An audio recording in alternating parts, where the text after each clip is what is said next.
Bill Ripken in for Harold today, thank goodness. So me and Harold are tied 1-1 right now. You are two shows in.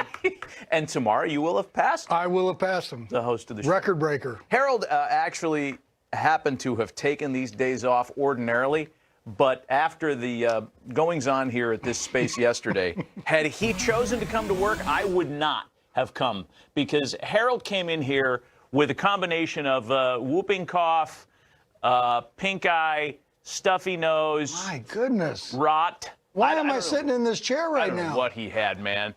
And then Lauren was getting on me for spraying the space down.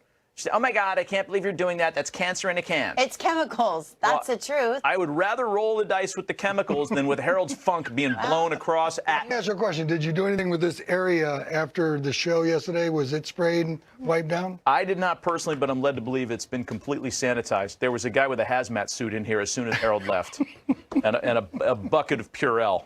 Welcome. We have a lot to get to today. Already seen Lauren Shahadi. Good morning, Lauren. Good morning.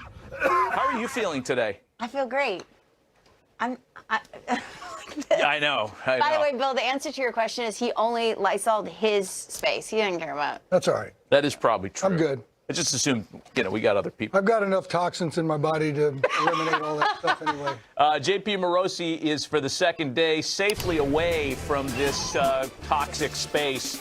He's in another kind of toxicity, that's Las Vegas, at the GM meetings where we see him today live and in person. JP, good morning. Good morning, Matt and Bill. And again, my best early get well wishes to all of you who were in Studio K yesterday. Thank you. Thank you. Let's get right to some of the business and some of the things that are kind of trickling out of Las Vegas. Yesterday, Angels GM Perry Minasian made a statement regarding Shohei Ohtani, who is a finalist for American League MVP. Those awards will be handed out live on MLB Network next week. And in that statement, he told Angels fans, fear not, he is going to be a halo for the duration of the offseason. He will not be traded this winter. Fill us in on more details. Yes, Matt, that is exactly what Perry told reporters here yesterday, that Shohei Ohtani is not going to be dealt this winter, which closes one chapter of speculation on this offseason, but certainly one bit of news. It's a big bit of news to begin the offseason, but certainly it doesn't close the chapter on his future in general. We see all the reasons why on your screen, that the Angels want him to stay in Anaheim for as long as they can manage it. But I think that question will be, especially with the franchise up for sale and the team struggling to break through in what's a very competitive American League West, how long is that term going to be? And at the moment, Matt, there's nothing really promised beyond opening day or the first half of the season, because should the Angels struggle in the first half, I think then at that point, it's going to be hard for the Angels to push away the trade speculation at the deadline this coming year. Interesting. JP, do you think that the trade deadline, because I think the key statement right there was not traded during the offseason, because I certainly think this is going to happen, but do you think at the deadline for half a year for these teams, they're going to end up with a bigger haul if they wait until the trade deadline?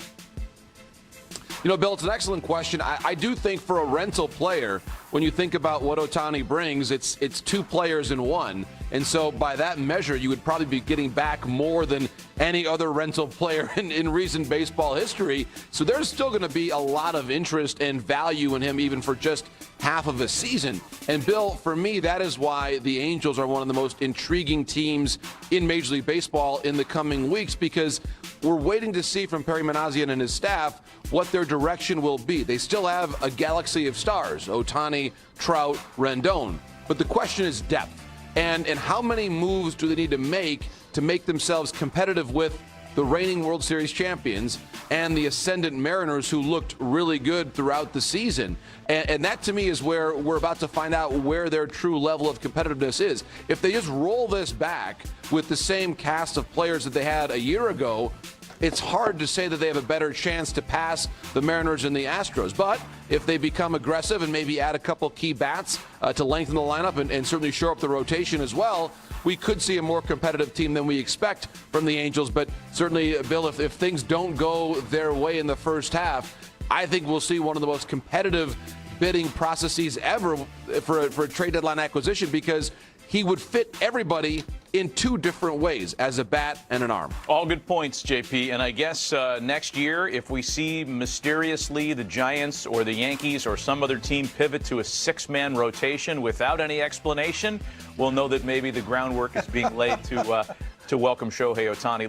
Let's change topics and talk about another player who is ready to test the free agent waters again, and that's Anthony Rizzo. I played with him up in Alaska one summer. You did not play with Anthony Rizzo in Alaska, Harold. Anthony Rizzo is opting out of his last year of his Yankees deal. He wants to join a free agent first base pool that is filled with older players. It's a pretty interesting group that Rizzo is now part of. Brandon Belt, Jose Abreu, Josh Bell is the junior most on this list. Carlos Santana, Yuli Gurriel. Anthony Rizzo is poised to make a pretty good move here financially and get back out there and try to find another long-term deal. Matt, that's an excellent point for all the reasons that you mentioned. Anthony Rizzo, from he brings to your club, in the clubhouse, on the field, he is going to be, I believe, one of the most valuable bats out there, and he is someone that could benefit as well.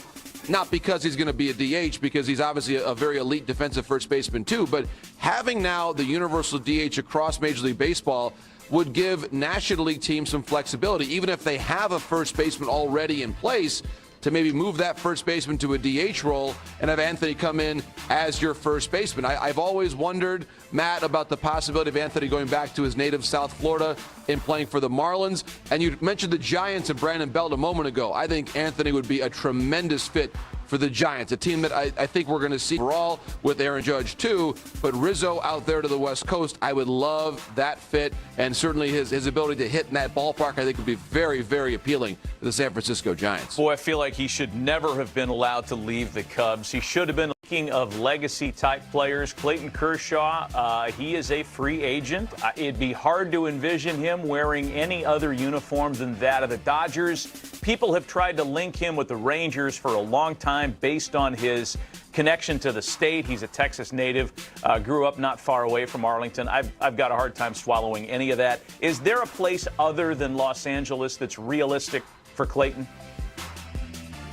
Matt, it's a great question. I do think Texas on some level is there among the options for Clayton Kershaw. So for me, if he ever were to have interest in a situation where he's able to pitch at home, have his kids there at home and growing up in the Dallas-Fort Worth area, that could be appealing, I think, from the Kershaw family standpoint, should they want to do that. Of course, he still has all the comforts of home when he's out west as well, because LA has been his professional home for darn near 2 decades. So I think right now Clayton probably has 3 options. Number one, to potentially retire if he wants to do that. But if he decides to pitch, and I sort of think that now that we've gotten to this point in the offseason, there's been no announcement that he's stepping away.